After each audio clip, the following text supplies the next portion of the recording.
नमस्कार मित्रांनो, उर्मिला कोठारे आणि आदिनाथ कोठारी यांनी लग्नाच्या 15 वर्षानंतर सहमतीने घटस्फोट घेतला असून आता उर्मिला कोठारे लवकरच लग्न बंधनात अडकणार आहे।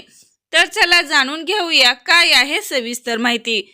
मित्रांनो, उर्मिला कोठारे या मराठी चित्रपट, मालिका आणि नाटकामधील लोकप्रिय अभिनेत्री तसेच प्रशिक्षित नृत्यांगना आहेत। त्यांनी अनेक मराठी चित्रपट, टीव्ही मालिकांमध्ये काम करून स्वतःची वेगळीच ओळख निर्माण केली आहे। उर्मिलाने 2011 मध्ये आदिनाथ कोठारी यांच्याशी प्रेमविवाह केला होता। यांना जिजा नावाची एकुलती एक मुलगी आहे, परंतु काही कारणास्तव बिनसल्याने उर्मिला आणि आदिनाथने परस्पर सहमतीने घटस्फोट घेतला आहे।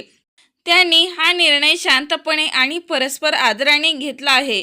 दोघांनी ही मुलगी जिजाचा सांभाळ करायचे सांगितले आहेत।